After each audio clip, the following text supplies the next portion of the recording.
संत शिरोमणि आचार्य गुरुवर श्री विद्यासागर जी महाराज की जय। और हम योग प्रणेता पूज्य गुरुवर श्री प्रणम्य सागर जी महाराज की जय। ओम अरहम नमः। स्वाध्याय प्रेमी बंधुओं, श्री तत्वार्थ सूत्र ग्रंथराज जी के छठे अध्याय की कक्षा में आप सभी का स्वागत है।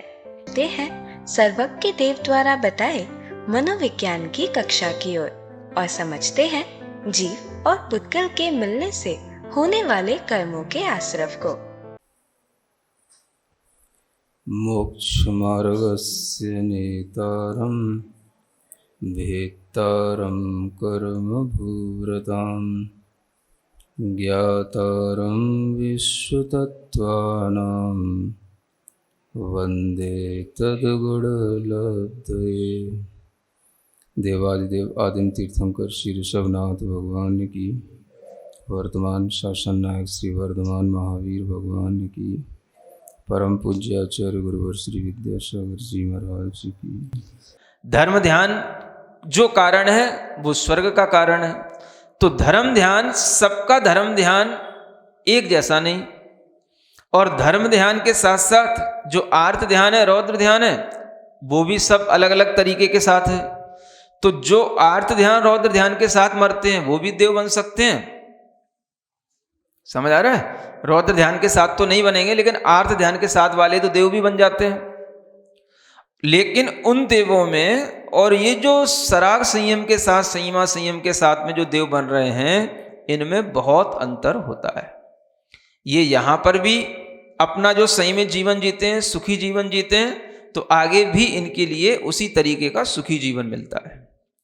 तो आर्त ध्यान के साथ में भी ऐसे देव बनने वाले जीव होते हैं जो आपने देखा होगा, जैसे जो लोग तरह तरह से तपस्या में अज्ञान तप किया करते हैं, ऐसे भी अज्ञान तप होते हैं।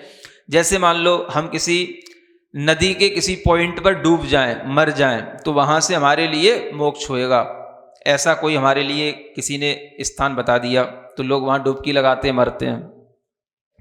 समझ आ रहा है? हाँ, कई जगह तो अग्नि कुंड बने रहते हैं। अग्नि कुंड में, अग्नि में जलने से मतलब स्वर्ग मिलेगा, तो अग्नि में जलते हैं। समझ आ रहा है? बलि देने से स्वर्ग मिलेगा, तो बलि दे देते हैं, अपनी भी दे देते हैं, दूसरे की भी दे देते हैं। किसी ऊंचा पर्वत है, उस पर्वत से जो कूदेगा, उसकी टोंक से जो कूदेगा, जो वहां से मरेगा, उसको नियम से स्वर्ग मिलेगा, वहां से कूदते रहते हैं। समझ आ रहा है सब कुछ? आपको पता नहीं है तो क्या है? तो इस तरह से भी लोग जो तप किया करते हैं, अपनी आहुति दिया करते हैं, ये सब बाल तप में आ जाता है। और ये भी देव अथवा कुछ नहीं है, खुद अपना ही किन्हीं कारणों से आत्मघात कर लिया। समझ आ रहा है? तो ये आत्मघात भी व्यंतर देवों के लिए कारण बन जाता है। अन्य भी जो ऐसे कूद रहे हैं, आग में जल रहे हैं, ये भी सब व्यंतर आदि देवों के कारण भी आयु का भी आश्रव कर सकते हैं। व्यंतर भी बन सकते हैं, ये मनुष्य भी बन सकते हैं, त्रियंश भी बन सकते हैं। तो व्यंतर देव की आयु भी बन गई, तो देवायु तो वो भी है। तो वो देवायु और व्यंतर बनने वाली जो स्थिति है वो, और जो एक बहुत समझदारी के साथ में अपना जीवन जी रहे हैं, जिन्हें कोई देवायु की इच्छा भी नहीं है, लेकिन जो अपना सराग संयम भाव के साथ में या संयमा संयम भाव के साथ में जीवन जी रहे हैं, उनकी देव पर्याय को प्राप्त होना, उनमें और इनमें बहुत अंतर होता है।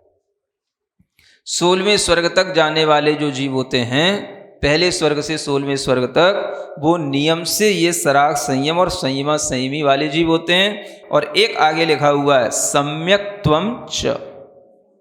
क्या लिखा हुआ है? हाँ, ये सम्यक दर्शन भी देवायु के बंध का कारण है। तो यह भी जो है उन्हीं वैमानिक देवों की आयु के बंध का कारण होता है। तो आप देखें कि केवल मनुष्य ही नहीं, जो त्रियंश भी संयमा संयम का पालन करते हैं, वो भी सम्यक दर्शन के साथ संयमा संयम का पालन करते हैं, इसलिए वो भी 16वें स्वर्ग तक उत्पन्न हो जाते हैं। और यहां पर जो सम्यक्त्वम च ये लिखा हुआ अलग से, ये इसलिए है कि यह सम्यक दर्शन भी देवायु के बंध का कारण है। इसलिए ऐसा नहीं समझना कि संयम या संयमा संयम ही देवायु के बंध का कारण है, तो हम देवायु के लिए जो है संयमा संयम या संयम को क्यों ग्रहण करें? तो देवायु के लिए संयम ग्रहण नहीं किया जाता है, संयम ग्रहण करने से देवायु मिलती है, बात अलग है। ये अंतर समझना चाहिए। और अगर कोई कहे कि सम्यक दर्शन देवायु के लिए कारण है और इधर सराग संयम भी देवायु के लिए कारण है, तो सराग संयम में भी सम्यक दर्शन है और सम्यक दर्शन यो यहां जो लिखा हुआ है वो केवल सम्यक दर्शन है। दोनों में अंतर है ना। एक सम्यक दृष्टि है, अविरत सम्यक दृष्टि है, वो भी देवायु का ही बंद करेगा, और जो संयमा संयम है वो भी सम्यक दृष्टि है, वो भी देवायु का बंद करेगा, और जो सराग संयमी है वो भी सम्यक दृष्टि है, वो भी देवायु का बंद करेगा। तो ये सब भाव देवायु के बंद के लिए कारण होते हैं और ये सम्यक दर्शन के साथ चलने वाले भाव हैं। इसलिए सम्यक दृष्टि जीव भी देवायु का बंद करता है। ये यहाँ पर इसलिए अलग से है कि विशेष रूप से जो देव बनते हैं वो सम्यक दृष्टि देव ही होते हैं, है ना। तो अब इसका मतलब ये नहीं समझ लेना केवल सम्यक दृष्टि जीव ही विशिष्ट होते हैं। सराग संयमी और संयमा संयमी तो सबके साथ लिख दिए हैं, वो अविशिष्ट हैं, और ये जो है सम्यक दृष्टि जीव विशिष्ट हैं। ऐसा नहीं है, ऐसा अर्थ नहीं है इसका। इसका अर्थ यह है कि सम्यक दर्शन भी देव आयु में विशिष्ट आयु का ही कारण है। यानी सम्यक दृष्टि जीव भी भवनवासी व्यंतर और ज्योतिषी देव नहीं बनता, वह भी नियम से वैमानिक देव भी बनता है, चाहे भले ही उसके पास में व्रत संयम न हो, तो भी वह अपने सम्यक दर्शन के कारण से अनंतानुबंधी मिथ्यात्वादी कषायों के अभाव के कारण से उसके परिणाम इतने मंद होते हैं कि वह नियम से देवायु का ही आश्रय करता है। हाँ, सम्यक दृष्टि जीव कभी भी भवनवासी देवों की आयु का बंद नहीं करता है, न व्यंतर और न ज्योतिषी, नियम से वैमानिक देवी बनते हैं। इसलिए सम्यक्त्वम च इस सूत्र से अलग से बताया गया है कि ये सम्यक दर्शन तो नियम से वैमानिक देव के आश्रय का ही कारण है ना। तो सराग संयम, संयमा संयम और सम्यक दर्शन, इन तीनों को इस सूत्र के साथ में जोड़ना, और जितना जितना ये सम्यक्त्व में संयमा संयम या संयम के माध्यम से विशेषता आएगी, उतनी ही देवों में भी उसकी विशेषता बनती चली जाएगी। तो यहाँ पर किया हुआ किसी भी प्रकार का संयम या जो तप होता है वह कभी भी देव होते हुए भी समानता को नहीं लाता, वो विशिष्टता को लाता है। समझ आ रहा है। इसलिए देवों में भी बहुत विशिष्ट विशिष्ट देव हैं। आप देख रहे हो सौधर्म इंद्र आदि जो देव हैं वो अपनी आप की विशेषता उनकी अलग है, और उसमें भी आपको बताया था जो दक्षिणेंद्र होते हैं, भले ही ऊपर के स्वर्गों के हों, ईशान सानत कुमार, जो दक्षिणेंद्र हैं वो सब एक भव अवतारी होते हैं, उनकी भी अपनी विशेषता है।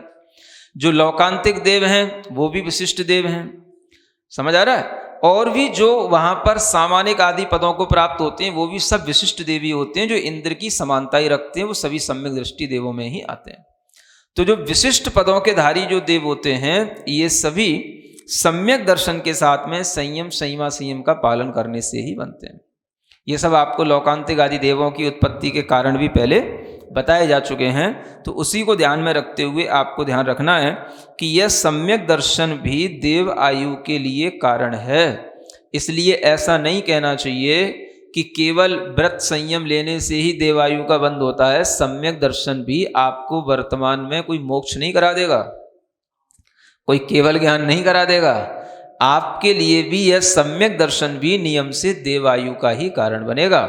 तो कई लोगों के गले सूत्र नहीं उतरता है, कहते हैं सम्यक दर्शन बंध का कारण कैसे हो सकता है, सम्यक दर्शन तो मुक्ति का कारण है। समझ आ रहा है। अब ये सम्यक दर्शन बंध का कारण नहीं है तो यहां क्यों लिखा है? अगर ये सूत्र नहीं होता तब तो आफत हो जाती। आफत कैसी हो जाती? व्रतियों की तो आफत ही हो जाती। समझ आ रहे हैं ना। क्योंकि ऊपर वाले सूत्र में सराग संयम, संयमा संयम, तो देखो ये सब तो राग के साथ हो रहे हैं, इसलिए राग के साथ होने वाले ये व्रत, चाहे देश व्रत हो चाहे महाव्रत हो, ये तो सब क्या है? बंध के कारण हो रहे हैं। समझ आ रहा है। और सम्यक दर्शन, इसमें तो कोई राग है ही नहीं है। समझ आ रहा है। सम्यक दर्शन तो वीतराग ही होता है। तो ये जो है मुक्ति का कारण, सम्यक दर्शन बंध का कारण नहीं है, है ना। इसलिए कुछ लोगों के गले यह सूत्र नहीं उतरता बोले सम्यक तो बंध का कारण कैसे हो सकता है? राग बंध का कारण है, तो राग अगर बंध का कारण हो जाता तो वह एकांत रूप से यहां पर तब सिद्ध हो जाता अगर यह सूत्र नहीं होता।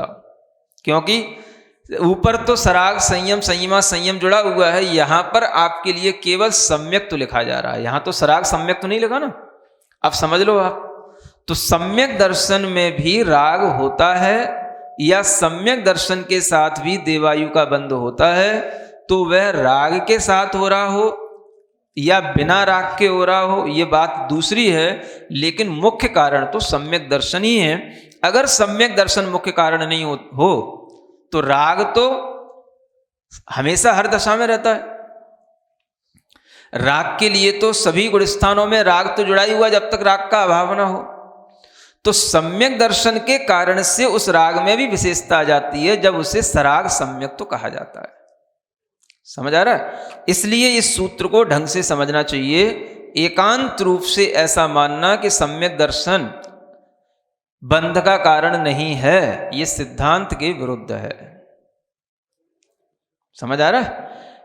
ज्ञानियों ने, पंडितों ने एकांत रूप से यह मान रखा है कि राग ही बंध का कारण है, सम्यक दर्शन बंध का कारण नहीं है, राग बंध का कारण है। तो राग अगर बंध का कारण है तो राग तो हमेशा है, हर समय है। सम्यक दर्शन के कारण से उस बंध में विशेषता क्यों आ रही है? श्रेणिक ने सप्तम नरक की आयु का बंध किया, किसके साथ किया? मिथ्यात्व के साथ किया। जब उसी श्रेणिक ने सम्यक दर्शन का परिणाम प्राप्त किया तो उसकी आयु घट गई, आयु कम हो गई, 84,000 वर्ष की रह गई। किसके कारण से? राग की कमी के कारण से। किसकी कमी है? पंडित क्या बोलेंगे? तब राग बहुत ज्यादा था, जब मिथ्यात्व के साथ था तो उसने 7वीं नरक की आयु का बंध कर लिया। अब उसके राग में कमी आ गई, तो राग में कमी क्या आ गई भाई? कौन सा उसने घर त्याग दिया कि परिवार छोड़ दिया, या कौन सा उसके भीतर से अपने आप राग ऐसा टूट गया जो घर में ही रह करके सन्यासी हो गया कि वैरागी हो गया? क्या हो गया? क्या राग में कमी आ गई? उस आयु की स्थिति को कम करने के लिए परिणाम क्या कारण है? शास्त्रों में क्या लिखा हुआ है? सम्यक दर्शन। सम्यक दर्शन के कारण से ही उसकी आयु 7वें नरक से पहले नरक की हो गई। तो ये सम्यक दर्शन की विशेषता है और इस विशेषता को हमें स्वीकार करना चाहिए कि सम्यक दर्शन का भी हस्तक्षेप आयु बंध में रहता है। इसीलिए यह सूत्र अलग से आया है कि वैमानिक देवों की आयु का बंद करने वाला तो नियम से सम्यक दृष्टि ही होगा। अब देखो, हमेशा ये व्याप्ति दोनों तरफ से नहीं घटती।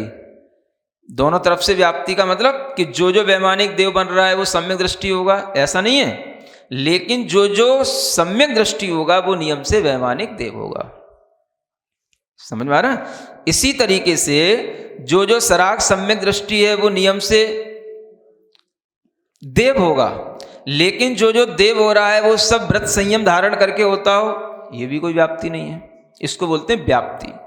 तो इस तरह की व्याप्ति आपको घटित करके देखना चाहिए कि कौन सी व्याप्ति दोनों तरफ से घटती है और कौन सी व्याप्ति एक तरफ से घटती है।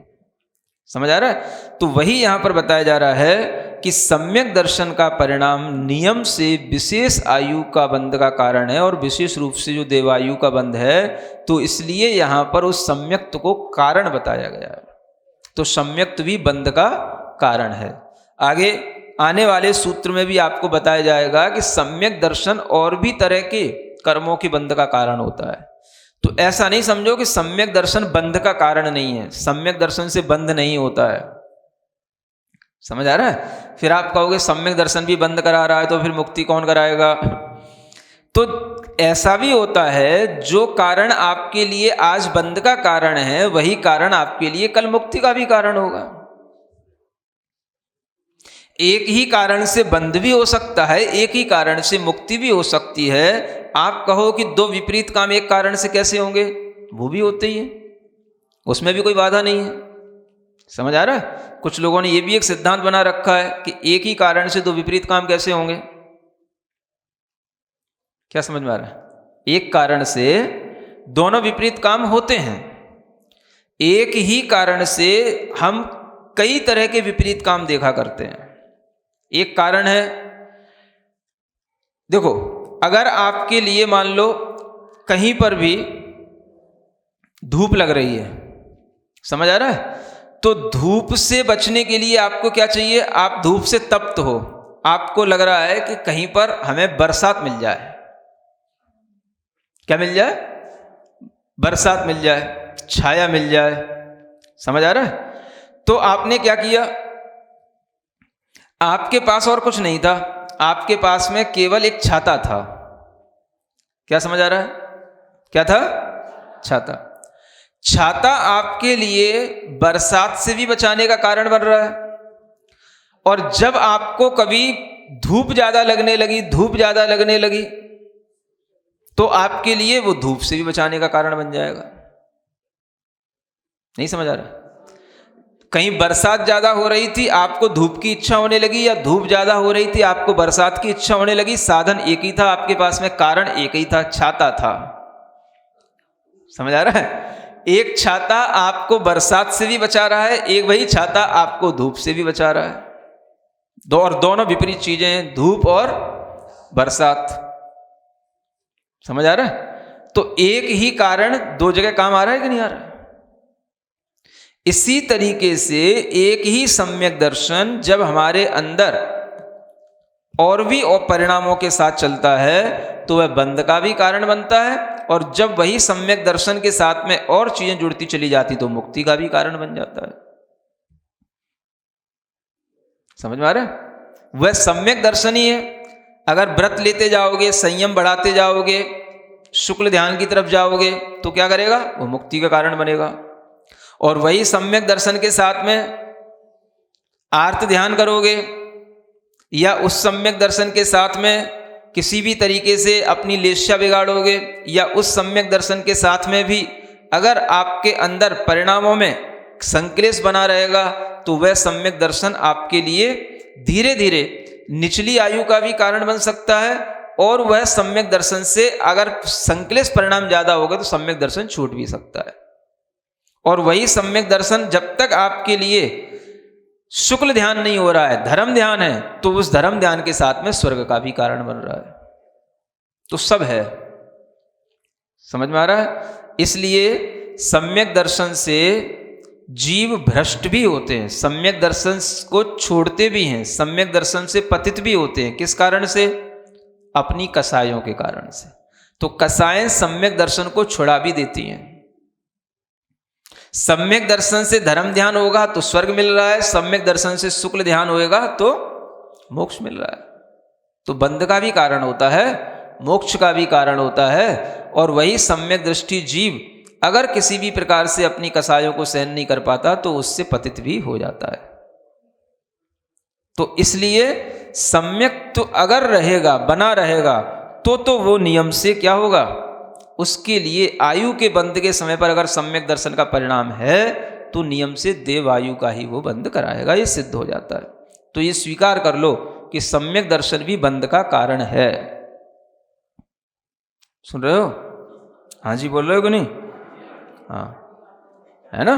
अनेकांत दर्शन में सब कुछ जो लिखा जा रहा है उसे स्वीकार करो, कथनचित के साथ सब स्वीकार कर लो, है ना? कथनचित सम्यक दर्शन भी बंध का कारण है ना? नहीं होगा तो आपके लिए फिर आज भी अगर सम्यक दर्शन होने के बावजूद भी अगर आपको आयु का बंध होगा तो फिर कौन सी आयु का बंध होगा? तो देव आयु का बंध होगा। अगर वो नहीं होगा तो फिर आपकी देव आयु का भी कोई ठिकाना नहीं होगा। समझ में आ रहा है?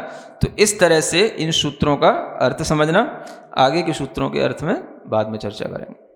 फटे अध्याय जैसे जटिल विषय को सुनकर मन में शंकाएं आना स्वाभाविक है। हमारे द्वारा दिन भर में किए गए कार्यों से असंख्यात कर्मों का आश्रव होता है।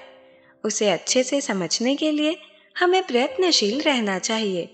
यदि जैन साइकोलॉजी संबंधी कोई भी प्रश्न आपके मन में स्पष्ट नहीं है तो बिना किसी विलंब के आप अपनी शंकाओं को मुनिश्री तक पहुंचा सकते हैं, क्योंकि आश्रव के कारणों को समझना हम सभी के लिए अति आवश्यक है। अपनी शंकाएं भेजें go.arham.yoga/ttv शंका पर या QR कोड को स्कैन करें। ओम अरहम नमः। तो चलिए आज की कक्षा का एक क्विक रिवीजन कर लेते हैं। सूत्र 21 में हमने जाना कि पिछले सूत्र में बताए गए संयम आदि के साथ सम्यक दर्शन भी देवायु का कारण है। संयम या संयम भी सम्यक दर्शन के साथ होते हैं। तिर्यंच भी संयम का पालन करके 16वें स्वर्ग तक जा सकते हैं। हमने समझा कि संयम देवायु के लिए ग्रहण नहीं किया जाता, इससे देवायु मिलती है। बिना संयम के अविरत सम्यक दृष्टि भी देवायु का बंद करता है। चूंकि संयमी और संयम पिछले सूत्र में राग के साथ लिखे थे और यहाँ सम्यक दर्शन अलग से लिखा है, इसका अर्थ यह नहीं है कि वे अविशिष्ट है और यह विशिष्ट है, अपितु इसका अर्थ है कि सभी सम्यक दृष्टि जीव विशिष्ट हैं। वे भवनात्रिक देव नहीं बनते, नियम से वैमानिक देव ही बनते हैं, मगर सभी वैमानिक देव सम्यक दृष्टि हो ऐसा जरूरी नहीं है। हमने जाना कि इस भव का संयम आगे देवों में भी विशिष्टता लाता है। सौधर्म इंद्र, एक भवतारी, दक्षिणेंद्र, लोकांतिक देव, सामानिक देव आदि सभी विशिष्ट देव सम्यक दृष्टि ही होते हैं। वर्तमान में सम्यक दर्शन भी मोक्ष का नहीं है, सिर्फ देवायु का ही कारण है। कई लोगों को ये सूत्र गले नहीं उतरता, क्योंकि वह सम्यक दर्शन को वीतरागी और मुक्ति का कारण मानते हैं, बंद का नहीं। वे मानते हैं राग बंद का कारण है, क्योंकि ऊपर संयम के साथ सराग जुड़ा था, इसलिए सिर्फ राग बंद का कारण है। मगर यहाँ तो सराग सम्यक्त्व नहीं लिखा। सम्यक दर्शन चाहे राग के साथ हो या राग के बिना देवायु के बंद का कारण है।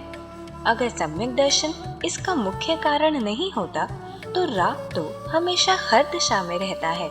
सम्यक दर्शन के कारण से उसमें विशेषता आ जाती है, इसीलिए एकांत से इसे बंद का कारण नहीं मानना चाहिए। सिद्धांत विरुद्ध है। उदाहरण के लिए मुनिश्री ने समझाया कि श्रेणिक ने मिथ्यात्व के साथ सप्तम नरक की आयु का बंद किया था, लेकिन सम्यक दर्शन होने पर आयु घटकर 84,000 वर्ष रह गई। ऐसा राग की कमी के कारण नहीं, सम्यक दर्शन की उत्पत्ति के कारण हुआ, क्योंकि उसने राग कम करने के लिए घर त्याग, वैराग्य धारण करने जैसा कुछ नहीं किया। हमें स्वीकारना चाहिए कि सम्यक दर्शन का हस्तक्षेप आयु बंध में भी रहता है। हमें देखना चाहिए कि कौन सी व्याप्ति दोनों तरफ से घटित होती है। जैसे सराग सम्यक दृष्टि नियम से देव होगा, लेकिन जो देव हैं वे सब व्रत संयम धारण करते हैं, ऐसा नहीं है। सम्यक दर्शन नियम से विशेष आयु बंध का कारण है और विशेष रूप से देव आयु का बंध सम्यक दर्शन के कारण होता है। मुनिश्री ने समझाया कि सम्यक दर्शन बंध भी कराता है और मुक्ति भी। एक ही कारण से दो विपरीत काम होने में कोई बाधा नहीं है। कुछ लोग ऐसे सिद्धांत नहीं मानते, जैसे छाता आपको बरसात से बचाने का कारण है और धूप से भी। धूप और बरसात दोनों विपरीत चीजें हैं। इसी प्रकार एक ही सम्यक दर्शन बंध का भी कारण है और जब चीजें जुड़ जाती है तो मुक्ति का कारण भी बन जाता है। सम्यक दर्शन के साथ व्रत लेना, संयम बढ़ाना, शुक्ल ध्यान और मोक्ष की ओर ले जाएगा। सम्यक दर्शन से शुक्ल ध्यान होगा तो मोक्ष, धर्म ध्यान होगा तो स्वर्ग मिलेगा। वहीं सम्यक दर्शन के साथ में अर्थ ध्यान करने से संक्लेश परिणाम होंगे, जो निचली आयु का कारण बन सकता है। कषायों के कारण से सम्यक दर्शन छूट भी सकता है। इसीलिए हमें अनेकांत दर्शन के अनुसार कथनचित के साथ सब स्वीकार करना चाहिए। कथनचित सम्यक दर्शन भी बंध का कारण है। तो चलिए अब हम सभी जिनवाणी स्तुति करेंगे और तत्पश्चात समय होगा आज के सवाल का। सिरिजिणवाणी जग कल्याणी जग जन मदतम मोहरी जनमण हारी गढ़हर हारी जम जरा भव रोग हरि तिथियराणम दिव्यझुणिम जो पढ़ई सुणई मय्ये धारई राणम सौखमणन्तं धरिय सासद मोक्ष पदम पावई सासद मोक्ष पदम पावई। अब समय है आज के प्रतियोगिता प्रश्न में भाग लेकर आकर्षक पुरस्कार जीतने का। आप अपने फोन को QR कोड स्कैन करने के लिए तैयार रखें या दिए गए लिंक पे जाएं। आप अपना उत्तर चुनकर हमें कल शाम 5 बजे तक भेज सकते हैं। 3 भाग्यशाली विजेताओं को मिलेंगे आकर्षक पुरस्कार। विजेताओं का नाम इसी कार्यक्रम में हर रविवार को घोषित किया जाएगा। साथ ही सभी प्रश्नों के सही उत्तर भी बताए जाएंगे। आज का सवाल है, राजा श्रेणी के सम्यक दर्शन का परिणाम प्राप्त करने पर उसके द्वारा पूर्व में बांधी गई नरक आयु घटकर कितनी रह गई? 22 सागर, 7 सागर, 84,000 वर्ष, 1,000 वर्ष।